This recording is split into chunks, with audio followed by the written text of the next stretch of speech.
Welcome back to The Fever, everyone, for a look at this next week's games in District 2-5A, getting back into action after the week off, and it begins with Midland and Monterey Thursday at Lowry Field, George. Yeah, a big game between these two District 2-5A teams. We're finally getting to the game that pits on our football tab cover between Coach Yenzer and Coach Morton at Monterey. But yeah, a big way to get back into 2-5A, a big game for both teams. You're talking about a Midland team that I think is a little bit of the surprise with their 3-0 start in the conference or in the district.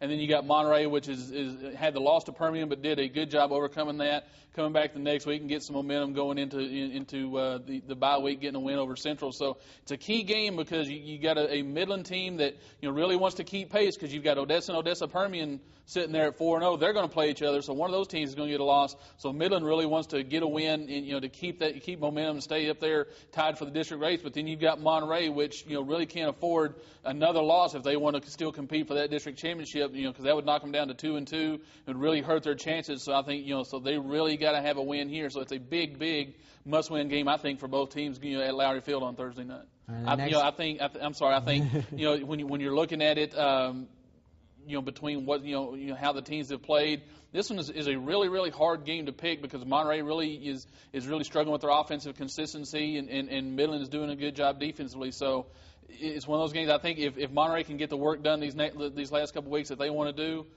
I'm going to go with Monterey in this one. I think the home field advantage. I think they get this one this week. All right, so Monterey trying to continue off that win against San Angelo Central 2 weeks ago. Right. Other game, first one we've seen in the city so far with Coronado taking on Lubbock High. Coronado's had its struggles offensively. We weren't too sure if they were going to be able to keep that going or not, but Lubbock High is still looking for their first win of the season. Yeah, one of the things that that Coach Butch Henderson has done this last couple of weeks is he's really turned up the intensity in practice, turned up the pressure in practice a little bit to get these kids back to where they were. I know he was disappointed with the way they played offensively against Midland Lee, and he took a lot of that blame to their slow start and their 21-0. They got in the hole and lost 21-14. So I'm sure he's focused a lot on that offense, and then they're going up against Lubbock High. Lubbock High, got the passing game going, a couple weeks ago against Midland Lee, but just weren't able to be there defensively, and gave up 62 points. So this is kind of it's one of those rivalry games. But the thing I look at when I look at this game, Coronado has won 21 straight in this series. Butch Henderson has never lost to Lubbock High. I don't see any reason why the Mustangs are not going to make it 22. I'll go with Coronado this week. All right, and sticking with 2-5 here for a second, we talked to the coaches last week at the 50-yard line luncheon a little bit, and all of them had kind of the same phrase they kept saying over and over, and that was getting back to fundamentals, getting back to their basics, going through their off week and learning, going back to just basic fundamentals. Who do you see coming out with the biggest advantage after the bye week that needs to perform the best? Well, I think as far as a team that needs to perform the best, that has the most pressure, I think you got to look at Coronado. I think they played well the first couple of weeks, but then the last couple of weeks, they didn't play well defensively against Odessa, but they got that corrected against Midland Lee. I mean, they only gave up 21 points, and two of those drives, for Midland Lee started inside the Coronado 35. So I thought they played well defensively. But then their offense, kind of flustered. So I think they had to get back to basics offensively. And I don't think, as long as Chris Camp's hand is okay, I mean, it's his non-throwing hand, but as long as it's okay, I think they'll be fine. But I think Coronado is the team that has a lot to gain and the most approved coming out of the bye this week. All right, going into 3-2A, we keep talking about Idalou each week and the fact that they just keep pounding the ball, but it's going to have to take a lot for Denver City to bounce back from that loss to Abernathy when they take them on Friday. Yeah, Abernathy and Post, a key game, for both teams. Both of them started 1-0. It's one of those that it's going to be a contrast of styles. I think Abernathy, I think, is picking up. With the passing game, and it's really helping their run game. I think we showed this week. They had over 400 yards offense, and they were pretty balanced in doing it. Peyton Rogers had 203 yards in rushing, and then they had the passing. But then you got Post, and if they can control the game with Dalby and with Wyndham, then I think that really gives them the advantage. That's something that Denver City couldn't do, is they couldn't control, the time of possession, things like that. So it depends on how they do on that part, whether they can control the game and keep Abernathy off the field. But the way Abernathy played last week, I don't really think that's going to happen.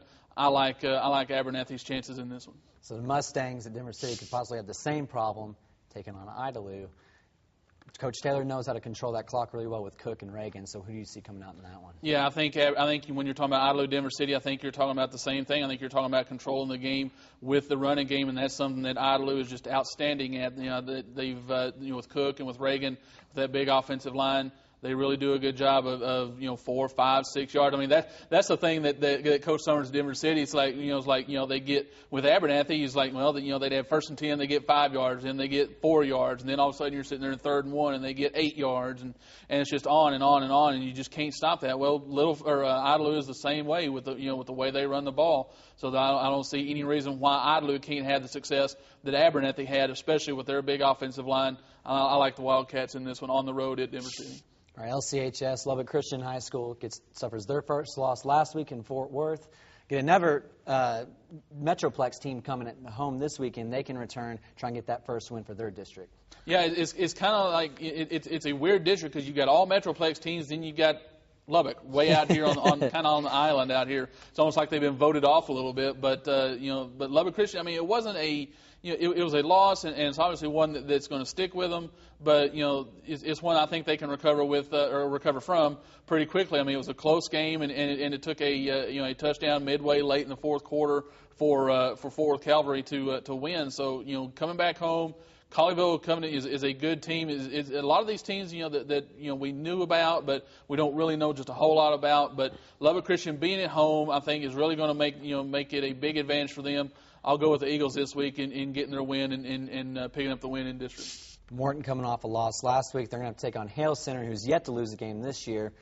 Indians going to have a little bit of a battle in that one. Yeah, this is maybe one of the most competitive games of the week when you're talking about Morton and Hale Center. You got a Morton team that has some talent. They lost their starting quarterback first week of the season with a knee injury. He's out for the year.